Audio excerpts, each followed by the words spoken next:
নমস্কাৰ সকলোকে মোৰ অন্য এটা ৰেচিপিৰ ভিডিঅ'লৈ স্বাগতম জনাইছোঁ। আজি আপোনালোকৰ মাজলৈ লৈ আহিছোঁ চিকেনৰ এটা খুবেই টেষ্টি ৰেচিপি। এই ৰেচিপিটো বনাবলৈ একেবাৰে সহজ আৰু অতি কম সময়তে হয়। নতুন চাউলৰ ভাতৰ লগত এইদৰে চিকেনৰ ভাজিখন বনাই ল'লে আপুনি অকলেই একাহী ভাত খাব পাৰিব, দালি বা অন্য জোল নোহোৱাকৈ।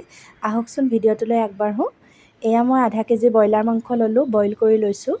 আৰু এয়া ওলকবি আৰু আলু সৰু সৰুকৈ টুকুৰা কৰি লৈছোঁ আৰু কেইটামান নহৰু কাটি লৈছোঁ। এতিয়া মই অকণমান মিঠাতেল দি, বহুত মিঠাতেল দিয়া নাই, নহৰু কেইফুটা দি ল'লোঁ আৰু ইয়াতে এটা পিঁয়াজ দিলোঁ। বহুত বেছি পিঁয়াজ নালাগে। আৰু কাটি লোৱা আলু আৰু ওলকবিখিনি মই ইয়াত দি দিলোঁ। ওলকবি আলু অপশ্যনেল হয়, আপোনালোকে নিদিলেও হ'ব। এতিয়া মই পৰিমাণ অনুযায়ী হালধি নিমখ দিলোঁ আৰু গোটেইখিনি কম জুইত লৰাই ভাজি থাকিলোঁ।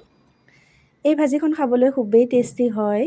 মই এইদৰে 2 মিনিটমান ভাজি লোৱাৰ পিছত আলুখিনি ছাইড কৰি মাজৰ যিখিনি তেল থাকি গৈছিল তাতে মই মাংসখিনি দি দিলোঁ। মাংসখিনি মই সৰু সৰুকৈ ভাঙি লৈছিলোঁ বইল কৰাৰ পিছত। আৰু এতিয়া গোটেইখিনি ভালদৰে লৰাই ভাজি থাকিলেও বেছি মছলা ইউজ নকৰোঁ। ঘৰৰ দুটামান জলকীয়া আছিল, লগতে আপোনালোকক দেখাই দিলোঁ। কমলা ৰঙৰ জলকীয়া আপোনালোকে যদি দেখা নাই, ঘৰত লাগিছিল নতুনকৈ। কমলা ৰঙৰ জলকীয়া দুটা ছিঙি আনিলোঁ আৰু গোটেইখিনি সৰু সৰুকৈ কাটি ল'লোঁ।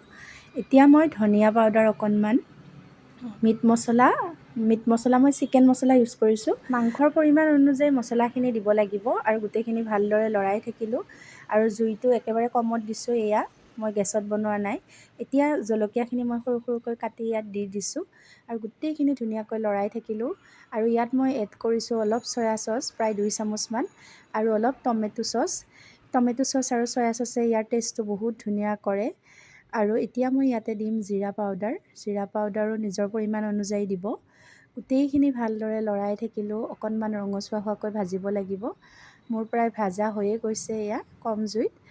এতিয়া মই গৰম নতুন চাউলৰ ভাতৰ লগত মই এইখিনি পৰিৱেশন কৰিম। সঁচাকৈ কৈছোঁ, আপোনালোকে খাই চাব, খুবেই টেষ্টি লাগে। ৰেচিপিটো কেনেকুৱা লাগিলে জনাবলৈ নাপাহৰিব। যদি ভাল লাগিলে লাইক, কমেণ্ট আৰু শ্বেয়াৰ কৰিব। একেবাৰে সহজভাৱে আৰু কম বস্তুৰে বনাব পৰা চিকেনৰ এটা বহুত টেষ্টি ৰেচিপি। এবাৰ নিশ্চয় ট্ৰাই কৰি চাব আৰু এটা কমেণ্ট কৰি জনাব কেনেকুৱা পালে। আকৌ লগ পাম অন্য এটা ৰেচিপিৰ সৈতে। আজিলৈ বাই বাই।